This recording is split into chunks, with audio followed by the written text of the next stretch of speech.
네, 하나님의 사랑 안에서 강건하시기 바라겠습니다. 오늘 말씀은 고린도후서 4장 7절에서 15절 말씀입니다.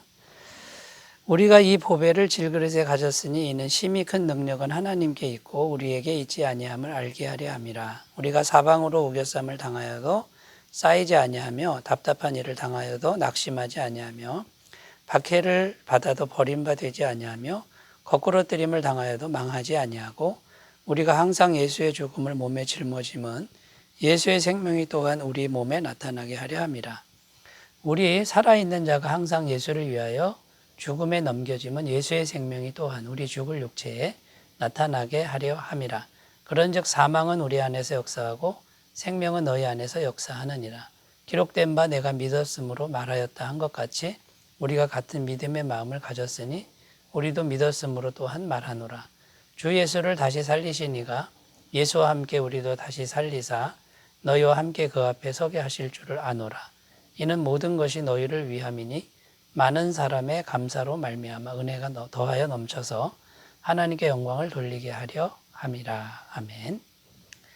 네, 7절 말씀 다시 읽겠습니다. 우리가 이 보배를 질그릇에 가졌으니 이는 심히 큰 능력은 하나님께 있고 우리에게 있지 아니함을 알게 하려 함이라. 자, 7절에 이렇게 기록하는데 여기 보면 보배를 질그릇에 가졌으니 이렇게 지금 말씀하는데요. 이 보배는 예수님을 의미하는 것이죠. 또 질그릇은 우리 육체를 의미합니다. 그러니까 우리 육체 안에 예수님을 영접해서 모시고 있는 이제 그런 상태를 말씀하는 것이죠. 그런데 여러분 우리 육체가 얼마나 연약합니까? 특히 바울의 육체는 더 약했다고 성경은 증언합니다. 늙은 몸이었고요. 또 몸의 병이 평생 들러붙어 있어서 계속 괴로움을 당하고 있었다는 것이죠. 그런데 그렇게 연약한 육체 안에 계신 예수님은 누구보다도 강하시다라는 것입니다. 어떤 고난도 또 심지어는 죽음까지도 이기시는 분이 우리 안에 계신 보배이신 예수님이다. 지금 이렇게 말을 하고 있는 겁니다. 그래서 오늘 주제는 우리가 정말 약한데요. 고난을 무릅쓰고 정말 약하지만 그 약한 중에도 고난을 무릅쓰고 복음을 전하는 이 바울의 믿음을 이렇게 보여주고 있는데 이 바울의 믿음, 이 믿음이 어떤 믿음이었는지 정말 약하면서도 보배이신 주님을 믿는 믿음, 그것을 우리가 찾아보면서 은혜를 나누는 그런 시간이 되었으면 좋겠습니다. 자, 첫 번째 바울의 믿음은요, 고난을 당하나 반드시 이긴다는 것을 믿는 믿음이다 라는 겁니다. 8절 9절 말씀, 우리가 사방으로 우겨쌈을 당하여도 쌓이지 아니하며 답답한 일을 당하여도 낙심하지 아니하며 박해를 받아도 버림받지 아니하며 거꾸러뜨림을 당하여도 망하지 아니하고. 자, 이렇게 8절 9절 기록합니다. 자, 이 구절은 바울이 자기가 직접 겪은 경험들을 말하고 있는 것입니다.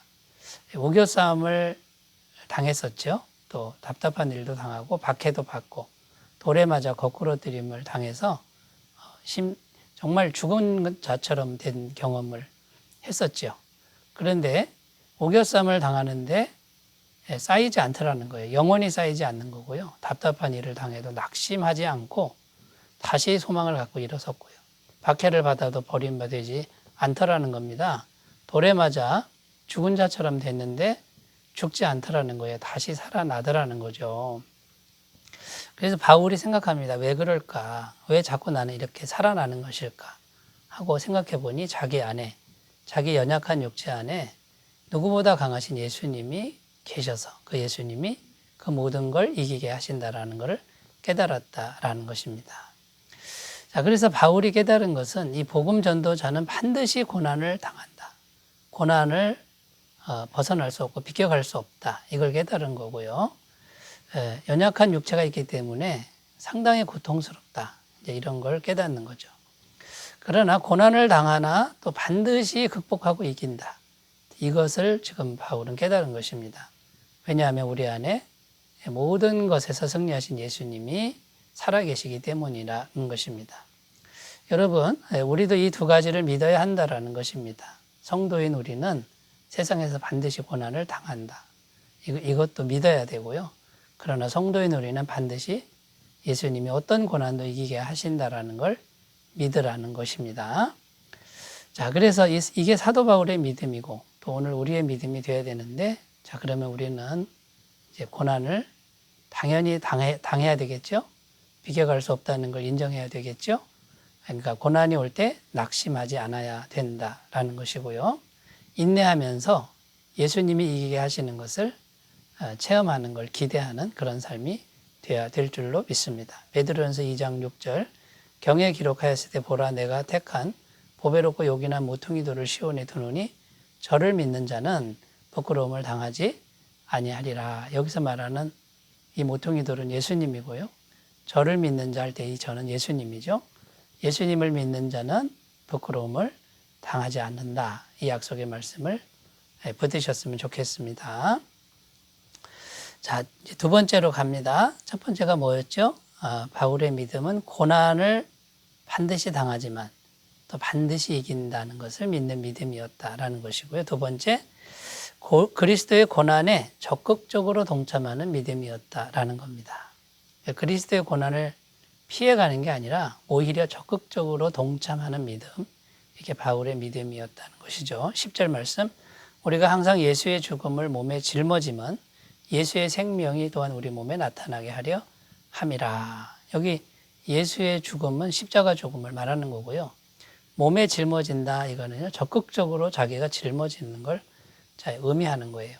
그러니까 그리스도의 고난에 적극적으로 동참하는 이런 일을 했다라는 것인데, 이렇게 할 때 예수님의 생명이 정말 적극적으로 우리 몸에 나타났다라는 것입니다.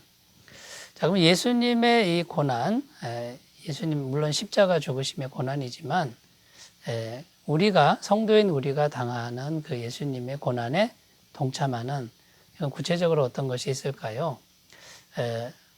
첫 번째는 교회를 위한 수고와 봉사라고 할 수 있습니다. 교회는 그리스도의 몸이라고 그랬잖아요. 그러니까 예수님의 몸을 위한 수고, 그 다음에 봉사, 이것이 말하자면 예수님의 고난에 동참하는 것이 됩니다.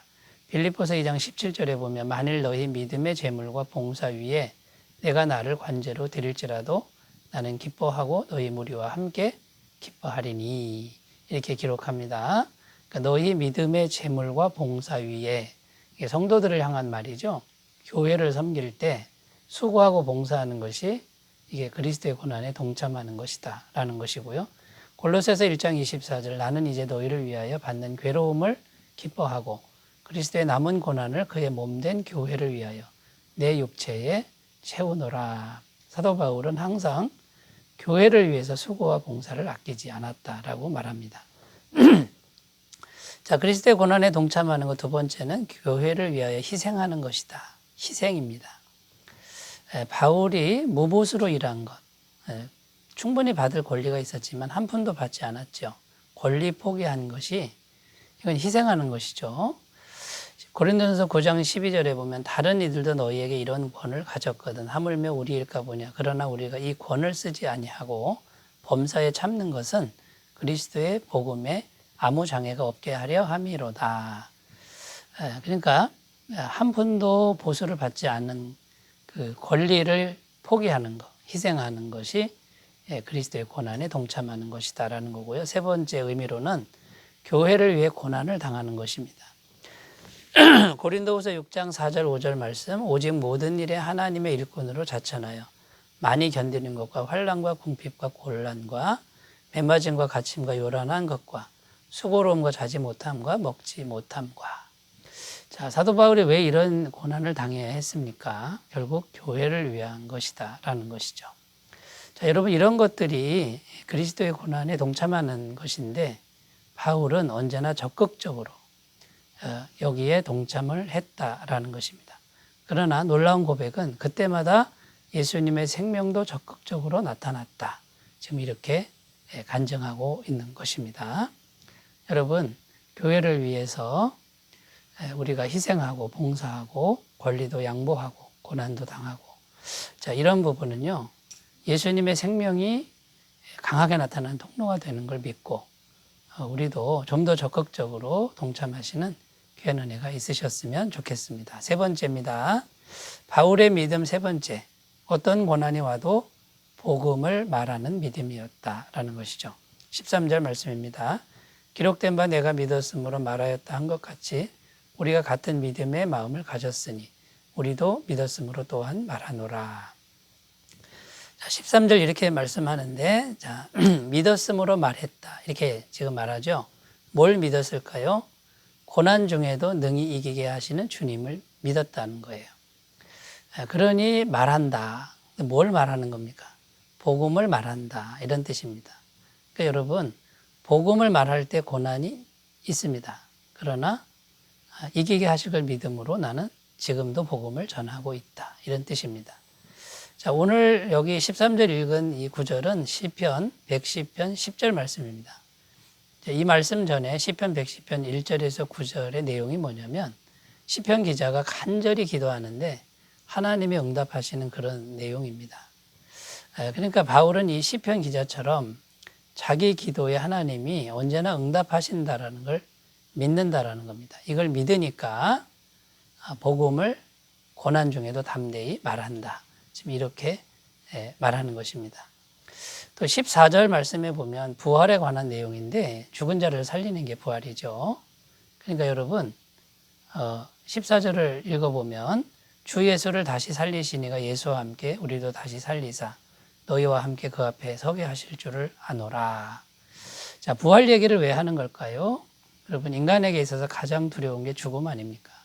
근데 죽어도 다시 살린다라고 하는 이것을 말하는 거예요.